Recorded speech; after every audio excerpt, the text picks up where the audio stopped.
Praise the Lord. Hi everyone, how are you guys doing? Hope you all are safe and well in Jesus Christ.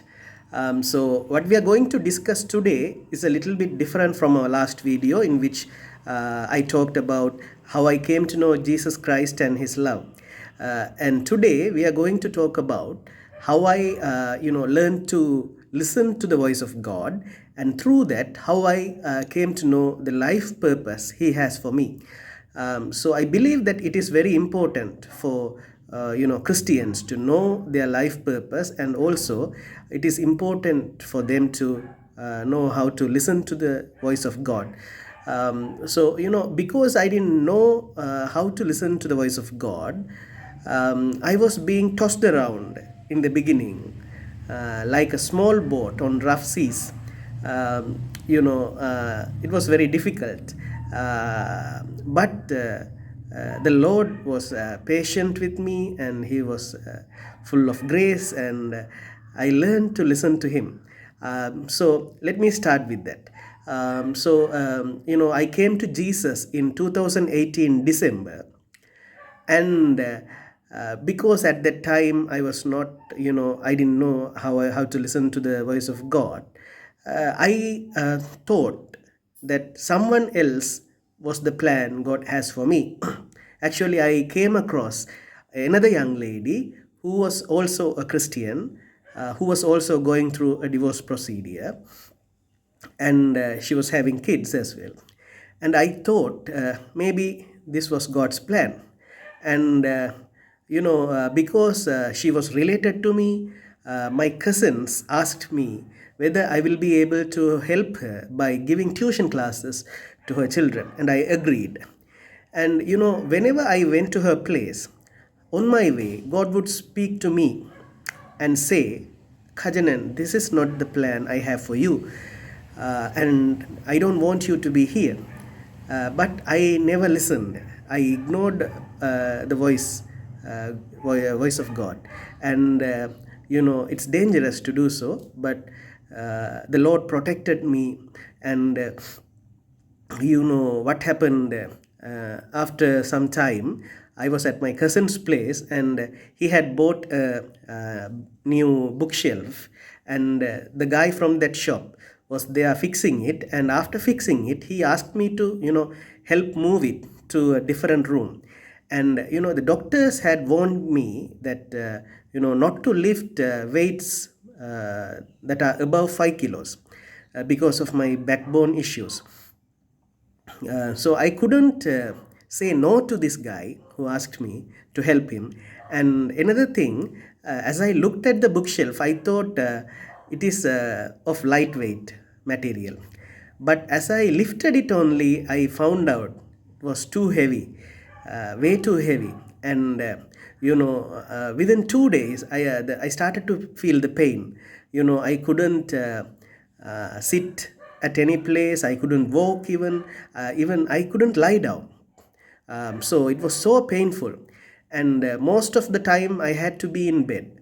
And because I had to be in bed, I had enough time, and I using the time, I searched on YouTube on the subject of listening to the voice of God, and I came across Saddleback Church Pastor Rick Warren and his messages, and even Pastor Buddy Owen there, his messages were there, and those messages helped me a lot. God spoke to me through those messages and answered most of the questions I had then. Almost all the questions were answered, and I understood how to listen to the voice of God, how to follow the leading of the Spirit of God. So I understood that. And what happened then? Now I knew how to listen to the voice of God. I was being shaped in the way God wanted me to be. And suddenly something happened, something unexpected and terrible. In 2019, on April 21st, bombs went off in several churches in Sri Lanka. And I was so angry. I can still remember I was so angry, and I went back to my place, shut the door behind me, and knelt down for the first time and asked God to tell me my life purpose, the purpose He has for me.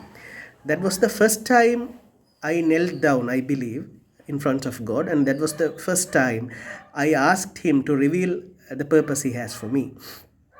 That was a sincere prayer, and that very same day, through a Rick Warren sermon, God spoke to me, and it was the story of Nehemiah, and that was the very first time I was, coming across Nehemiah, and it clicked like missing puzzle.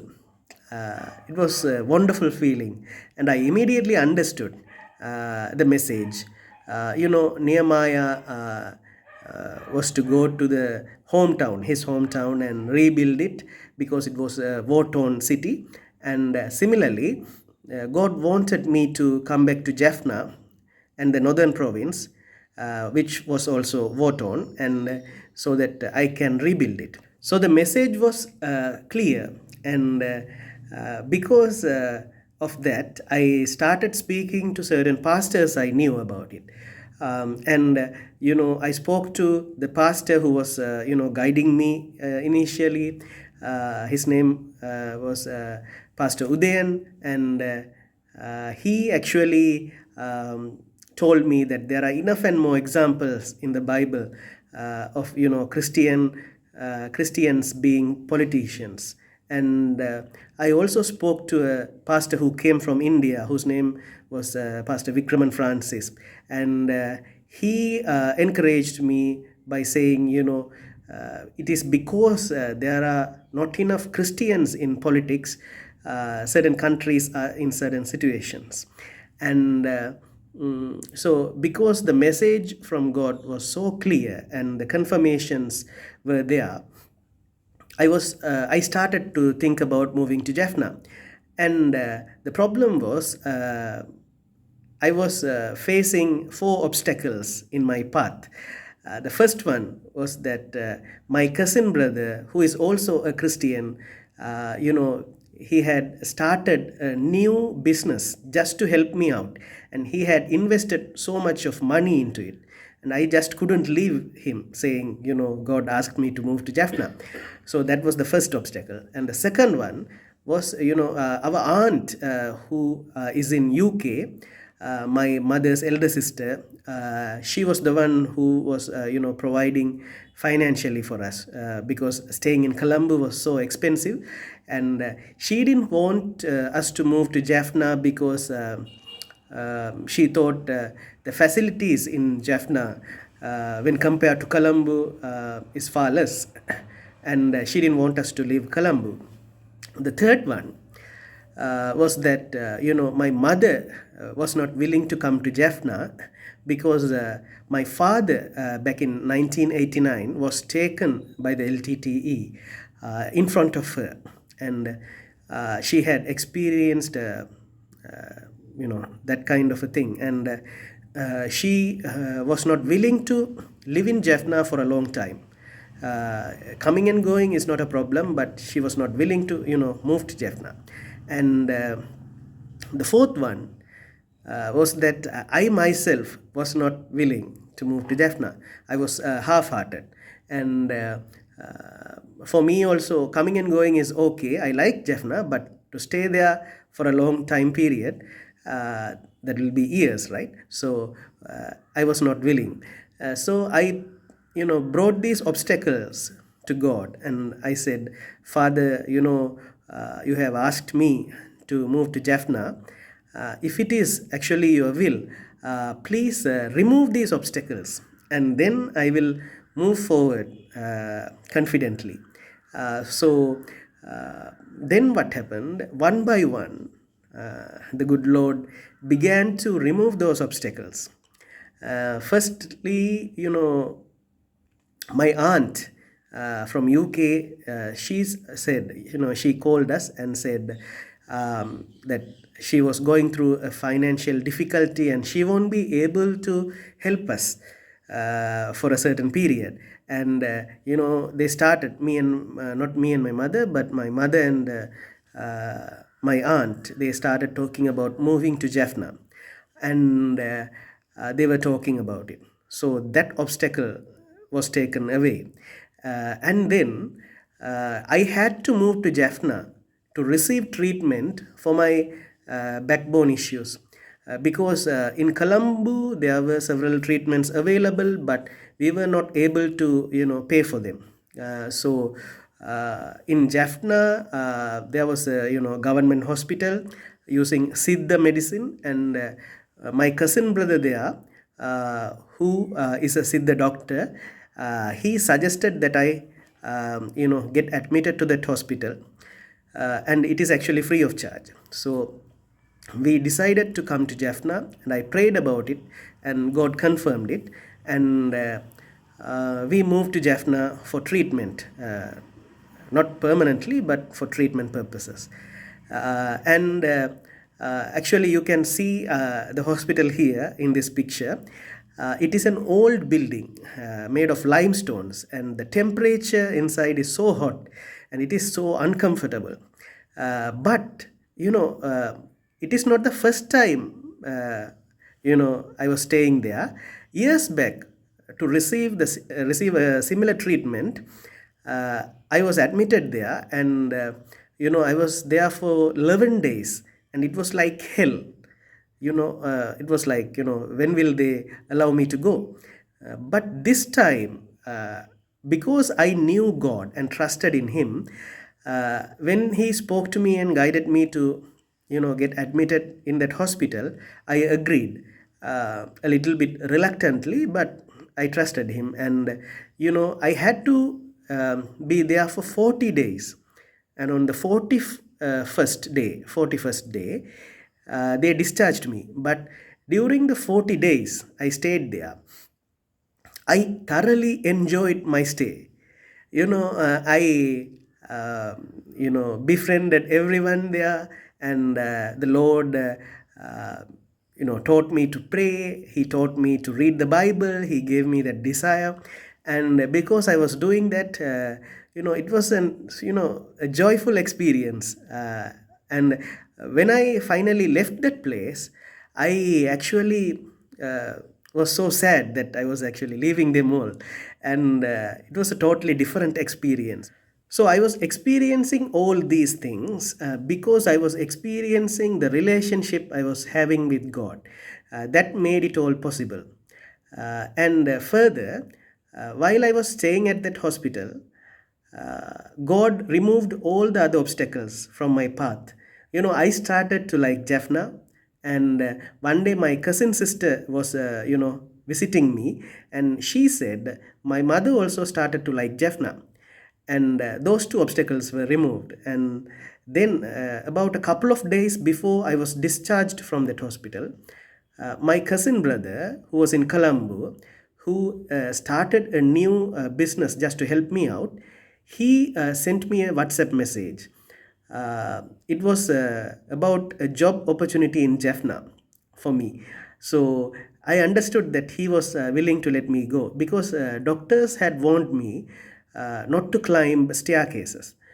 And at our place in Colombo, there were two sets of staircases. So it would have been difficult if he had gone back to Colombo. So the ideal decision was to move to Jaffna. And when they finally let me go from that hospital, I came back to my aunt's place where my mother was staying, and we started to look for a place, a house to rent. And Within that time period, I took my laptop one day, and I opened a project I previously designed for a certain politician, and I thought maybe, to rebuild Jaffna I could use it. And I thought maybe I will be able to modify it according to that time period, and for that purpose. And as I was opening that project, God spoke to me and said, Kajanan, keep it aside. You designed it so that you could earn a fortune. But, I have different goals. So let me give you a different project. So he gave me the project of rebuilding Jaffna and the northern province, and I started to write a draft of a proposal, a small one, and then we got a place close to our aunt's place. And once we got it, me and my mother went back to Colombo and packed our things and left Colombo. And on October 19th, 2019, we came back to Jaffna. Now that we had a place in Jaffna to stay, I started to think about how to achieve the goals God has set in front of me.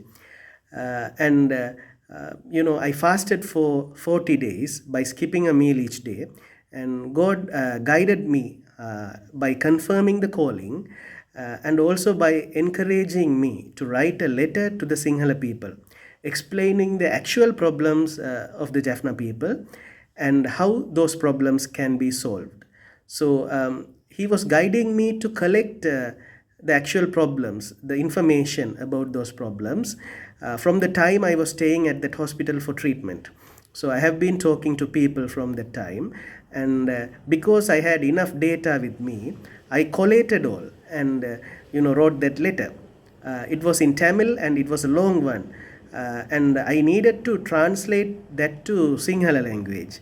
And a friend of mine who is in Colombo, a psychologist, he actually was willing to help me out with it, but he was not able to find enough time, and because of that, it was dragging for about almost 2 years. And during that time, God guided me to join CTS Bible College and study certain subjects there. And during my third term, I chose a subject called Church, State, and Society. And it was about how Christians should engage in politics. And a lecturer, a famous economist, was the one lecturing that subject. So as I was doing that subject, God spoke to me clearly and said, Kajanan, you are worshipping certain political figures and you should not do that.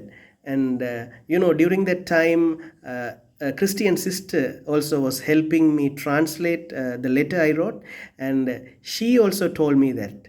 And I prayed about it, and God spoke to me clearly, and I corrected myself and made certain changes in that letter as well.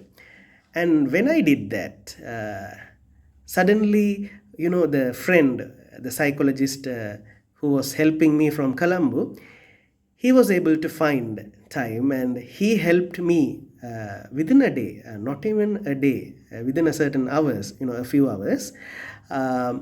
We were able to do the translation, and I was able to publish it via YouTube. And then I got to meet the lecturer who was teaching us this political subject, and later he asked me what my future plans are. And he also asked whether I would like to do law, and I was not thinking in that direction, but he offered to pay the whole course fee if I am willing to do law. So I asked him some time to make that decision, because I had to pray about it and see whether it is the will of God.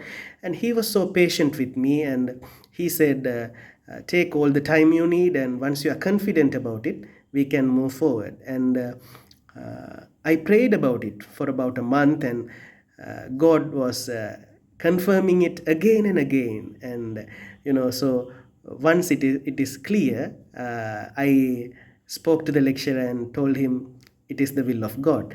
And then to do law, however, I had to do my advanced level examinations again, because I was not having enough results. They are asking for 3 passes, and I am not having even that. So my current plans are, next year I will be doing my advanced level examinations again, and with that result, I will be able to join for the law program at the Open University in Jaffna. So this is how God has been guiding me, and He actually taught me to listen to Him, and He revealed the life purpose He was having for me, and He removed all the obstacles. He brought me to Jaffna, and He has been providing me, and He has been protecting me, and He has been guiding me. So He was doing everything, and it has been an adventure. And I strongly believe and know that if we as Christians are willing to listen to our loving Father, our lives will certainly be an adventure, because He is the God of adventure. And when you read the Bible, you can't ignore that. And He always provides His best for us, not the second best, but the best. And when we know that, we will always be ready to listen to Him and walk accordingly. This is the story, and thank you so much for your valuable time and your love and everything. So I pray that our loving Father will reveal Himself more and more through the circumstances we face every day, and allow us to see it as an adventure. So it will be a joyful journey for all of us. So thank you so much, and may God bless you abundantly.